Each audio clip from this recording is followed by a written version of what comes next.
20cm나 되는 흉기를 들고 갈 수 있다는 거야. 이걸 들고 갔는데 아무도 제재를 안 해? 라는 생각을 이승환 의원님 할 수 있어요. 정말로 저도 어이가 없는 사건입니다. 이것 네. 자체가 들어갔다는 게 어이가 없는 거고요. 그리고 이 흉기를 준비했을 때부터 철저하게 준비한 거 아닙니까? 계획이죠. 내가 이 계획 범죄를 하겠다고 준비를 한 건데 저는 이거를 보면서 얼마 전이죠. 한 이틀 전에 서울대 보건연구소에서 연구 결과를 하나 낸 게 있습니다. 우리 국민들의 울분 상태가 절반 이상을 넘어섰다. 법정 안에서 재판을 받는 도중에 네. 이렇게 흉기로 피습이 될 정도라면 우리 사회에 뭔가 시스템이 전체적으로 다 무너져 있는 게 아니냐. 보안 검색은 어떻게 통과했고 네. 또 지금 뭐 이 흉기를 준비하는 과정이나 이런 것부터도 전체적으로 다 문제가 있는 거 아닙니까? 아마 이 부분은 처음부터 끝까지에 대한 책임 소재를 한번 다시 다 찾아봐야 될 것 같고요. 1조 4천억 원 코인 먹튀 대표 재판 도중 피해자의 흉기 피습입니다. 와, 진짜 이거 우리나라 얘기 맞아? 우리나라입니다. 우리나라에서 있었던 일이에요. 네. 서울 남부지법에서 있었던 일인 건데 이게 대체 무슨 얘기냐? 저희한테 코인 주면 저희가 이거 원금 보장하고요. 업계 최고 수익 드릴게요. 그러니까 저희한테 코인 맡기세요. 라고 얘기를 했었다는 거죠. 근데 알고 보니까 안 주고 먹튀, 튀었다라는 거예요. 그래서 결국 코인만 받고 사라졌다. 그래서 조사받고 기소가 돼서 재판까지 받고 있는데 재판을 받는 도중에 피해자한테 흉기에 피습이 됐다라는 겁니다. 근데 여기서 드는 의문이 있죠. 저희 법정이 이렇게 생겼습니다. 네. 지금 보면 여기 판사석, 재판부가 여기 있고요. 여기 검사석, 그리고 피고인석 여기 있죠. 변호사랑 같이. 그리고 여긴 방청석이고 방청석 앞에도 막혀 있어요. 이렇게. 막혀 있는데 방청석에 앉아있던 피의자가 흉기로 이 피습을 했다라는 건데 근데 이게 사실 이 상황이 이동학 의원님. 네. 흉기로 피습을 하려면 가까이 가야 되는 거잖아요. 네. 여기서 여기까지 거리가 이런 장애물도 있고 방호원이라고 하나요? 이게 어떻게 가능했지라는 생각이 듭니다. 네, 저 구조를 보면요. 네. 지금 잘 나와 있는데요. 오른쪽에 빈틈이 있죠. 아, 저기로 여기. 사람이 들어갔다 나왔다 할 수 있습니다. 네. 변호인들도 그렇고 피고인들도 그렇고 그쪽으로 왔다 갔다 합니다. 그러니까 방청석의 이 장애물이 그 앞에만 있고 저 옆에 쪽에는 없습니다. 네. 그러니까 왔다 갔다 하면서 할 수가 있고요.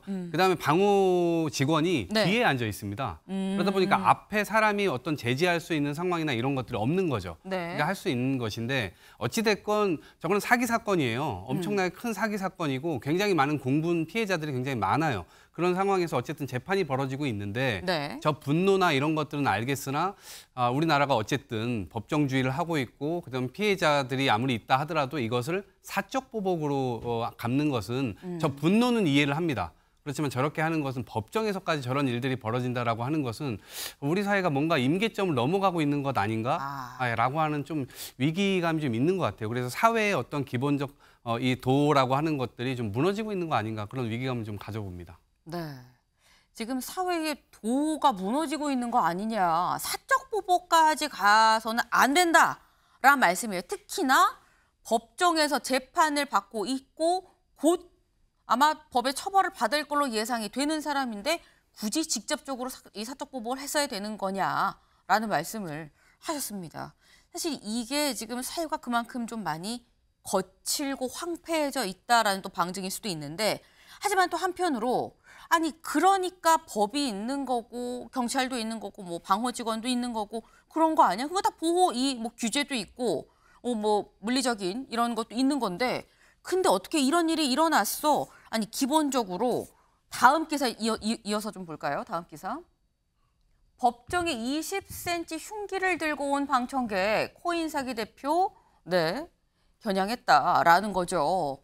법정에 어떻게 20cm나 되는 흉기를 들고 갈 수 있다는 거야. 이걸 들고 갔는데 아무도 제재를 안 해? 라는 생각을 이승환 의원님 할 수 있어요. 정말로 저도 어이가 없는 사건입니다. 이것 네. 자체가 들어갔다는 게 어이가 없는 거고요. 그리고 이 흉기를 준비했을 때부터 철저하게 준비한 거 아닙니까? 계획이죠. 내가 이 계획 범죄를 하겠다고 준비를 한 건데 저는 이거를 보면서 얼마 전이죠. 한 이틀 전에 서울대 보건연구소에서 연구 결과를 하나 낸 게 있습니다. 우리 국민들의 울분 상태가 절반 이상을 넘어섰다.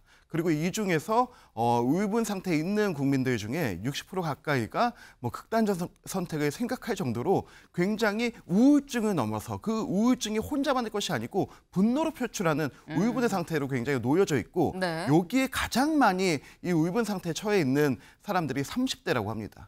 왜 30대가 이렇게 될까라는 생각을 해보면 여러 가지 요인이 있지만은 일단은 재산 창출의 기회라든지 그리고 사회적 양극화라든지 이런 부분들에 대해서 굉장히 심각하게 느끼고 있는 것 같습니다. 저는 우리 정치권이 조금 더 장기적 관점에서 정말로 사회 격차를 해소하고 그리고 의료 문제 해소하는 것도 중요하지만은 국민들의 마음을 좀 편안하게 해드리는 것, 이 울분 지수 또 하나의 정책의 중요한 표지점으로 삼아서 함께 좀 참고해야 되는 게 아닐까 생각하고요. 그리고 그렇기 때문에 이번 사건뿐만이 아니고 몇 년 전만 하더라도 길거리 흉기 난동 사건도 굉장히 큰 문제지 않았습니까? 그렇죠. 네, 이런 부분들을 우리 사회가 좀 종합적으로 대응하고 가장 안전할 것이다라고 생각한 법원에 어떻게 흉기가 반입될 수 있었는지 그런 행정적인 절차도 다시 한번 좀 검토해봐야 될 것 같습니다. 네.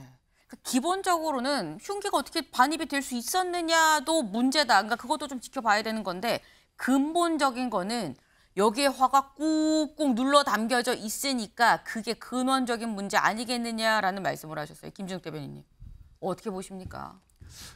참 안타까운 사건들이 연속이에요. 네. 특히 우리 지금 국민들이 하나하나 일상 속에서 얼마나 많은 피해들을 보고 있는지 또 많은 그 울분들 상태가 빠져 있는지 보여지는데 특히 이 건처럼 1조 4천억이라는 그 어마어마한 돈도 문제지만 어마어마하죠. 저게 저 피해자들이 한두 명이 아닐 거 아닙니까? 엄청 많은 분들일 텐데 네. 저분들은 저 재산을 증식하기 위해서 주머니 속에 쌈짓돈까지 다 털어가지고 저기다 투자하고 그것을 재산을 조금이라도 불려보려고 했던 거예요. 그런데 저거를 가지고 싹 먹고 튀었다?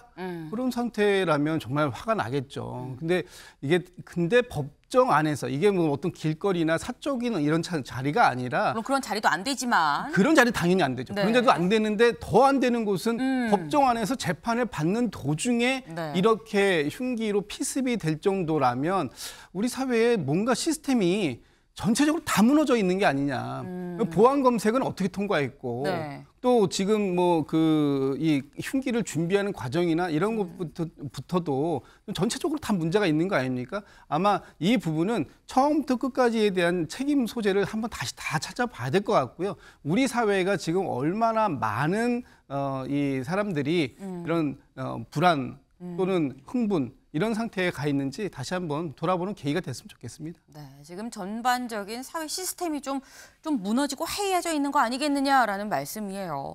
지금 범인이 금속 재질의 흉기가 아니었기 때문에 사실 검색대에서 포착이 안 됐다라는 얘기도 있긴 합니다. 하지만 그럼 금속이 아니면 다른 흉기는 그냥 제어를 못하고 반입할 수밖에 없다고 봐야 되는 거냐라는 질문이 뒤따를 수밖에 없는 거죠. 네. 차근차근 하나부터 열까지 다 좀 들여다봐야 되지 않나라는 생각이 드네요.